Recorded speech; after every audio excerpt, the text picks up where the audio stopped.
Você está prestando atenção só nas intenções ou nas conquistas e as ações de verdade? Se você for olhar para a história, em relação aos príncipes, aos monarcas, aos políticos que alcançam o que se pretendem alcançar, não são os bonzinhos.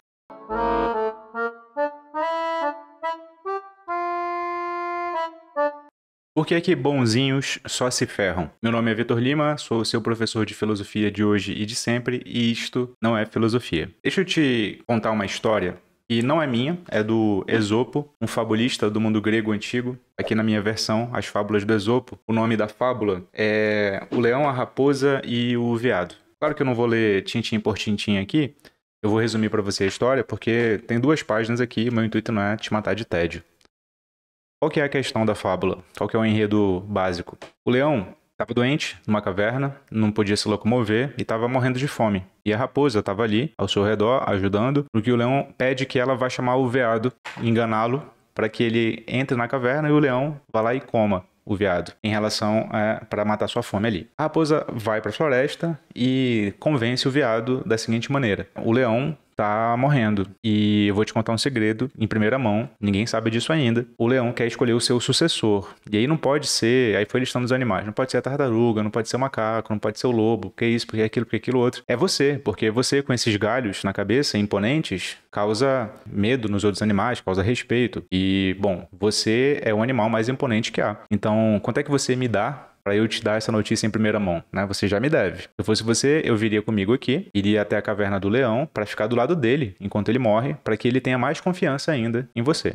E aí, o veado todo, né, ali vaidoso, vai à caverna, chega perto do leão, só que o leão se precipita. Antes do veado chegar numa distância curta, ali razoável, o leão pula em cima do veado, só consegue morder a orelha do veado, só que o veado consegue escapar. E aí o leão fica, né, continua morrendo de fome, continua ali na sua condição de animal ferido, né, animal doente, não consegue comer. E aí pede pra raposa mais uma vez: raposa, volta lá, convence o veado a vir aqui de novo. E a raposa fala: pô, agora vai ser difícil, hein? Mas tá bom, vou lá. A raposa foi no rastro de sangue do veado, perguntou dos pastores onde é que se tinha passado um veado por ali, e os pastores foram lá e apontaram, né? Ele tá escondido ali na floresta. A raposa foi, encontrou o veado, que ficou indignado quando viu a raposa e falou assim: sai daqui, né? Você nunca mais vai me enganar, sua traiçoeira. E ela fala assim: como assim traiçoeira? Eu vim te dar a melhor das notícias. Você que foi precipitado, porque o leão só queria passar pra você os segredos do trono, só que ele só pode passar esses segredos se for na sua orelha. Ele não pode falar pra todo mundo. Afinal de contas, só o novo rei pode saber desses segredos. E o veado ficou desconfiado, mas começou a amolecer o coração ali, né? A amolecer o espírito. Falou: então, meu amigo, então da próxima vez você tem que ser não só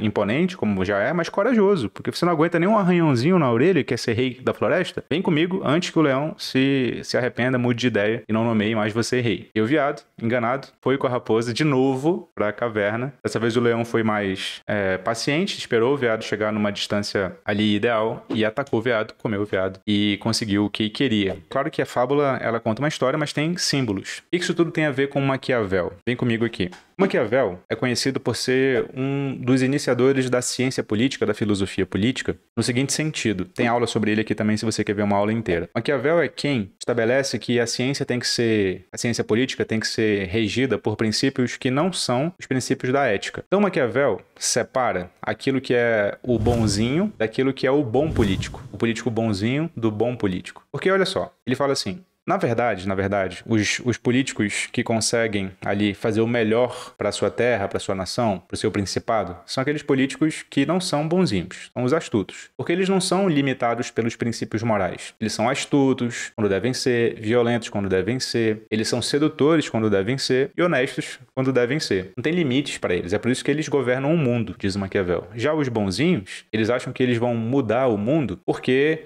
eles são mais argumentativos, eles são mais honestos, eles são mais valorosos. Só que, na verdade, eles não fazem isso coisa nenhuma, porque se você for parar para pensar, diz o Maquiavel aqui no Príncipe, na época que ele estava vivendo ali na Itália, a Itália não era sequer unificada, era uma série de principados muito dispersos ali. Se você for parar para pensar, diz Maquiavel, os príncipes que mais são os bonzinhos são aqueles que menos duram no poder. E, portanto, eles prejudicam todo o seu reinado só porque eles são bonzinhos. Então, na verdade, ser bonzinho é bom só para si mesmo, porque para todo o resto não é. E causa instabilidade. Com base nessa diferença entre o bonzinho e o político de verdade bom, né, o rei de verdade bom, Maquiavel tinha 3 lições e eu quero passá-las para você. A primeira lição é a seguinte: é preciso entender que essa relação entre o bonzinho e o mauzinho, essa simplificação que eu estou fazendo aqui, ela tem que ser entendida à luz de, primeiro, nós somos fruto das nossas ações e das nossas conquistas, e não das nossas intenções. O que isso significa? De nada adianta você ser bonzinho e ter valores nobres, se com esses valores nobres você não consegue conquistar nada, você não consegue alcançar nada. E se o que vale, no final das contas, inclusive para fazer o bem para a população, é conquistar as coisas, é fornecer o que as pessoas precisam, então você não pode ser mensurado, avaliado pelas suas intenções nobres, pelos seus valores nobres. Tem que ser avaliado e mensurado por aquilo que você consegue alcançar na realidade. Então, primeira lição, quando você for lidar com a dicotomia bonzinho e malzinho, você está prestando atenção só nas intenções ou nas conquistas e as ações de verdade? Segunda lição aqui, como é que você aprende a alcançar e a conquistar as coisas na realidade? Ué, com quem na prática alcança e conquista. Só que o Maquiavel fala assim, se você for olhar para a história, em relação aos príncipes, aos monarcas, aos políticos que alcançam o que se pretendem alcançar, não são os bonzinhos. São, na verdade, aqueles que os bonzinhos mais detestam, que são os astutos, que são os desonestos, que são os violentos. Então, a segunda lição, diz Maquiavel, se você já aceitou a primeira, o que te define é aquilo que você alcança e não as suas intenções. Então, lição 2, você precisa aprender, inclusive com quem você mais detesta. Você precisa aprender não com os bonzinhos, mas com os malvados. Essa é a segunda lição. E é por isso que no livro inteiro dele existem lições dos personagens mais cruéis e violentos da história. Porque o Maquiavel não nega, eles são cruéis e violentos. Só que eles alcançam aquilo que eles pretendem alcançar. E se você não aprender com quem de fato alcança na realidade, é muito difícil que você aprenda isso quando você for responsável por fazer isso. E a lição 3 remete à fábula do início. A lição 3 está lá no capítulo 18. Aqui eu vou ler porque o trecho é menor, do Príncipe. Maquiavel fala assim: deve ser do conhecimento geral que existem 2 matrizes de combate, de luta. Uma por meio das leis, outra pelo uso da força. A primeira é própria dos homens, a segunda dos animais.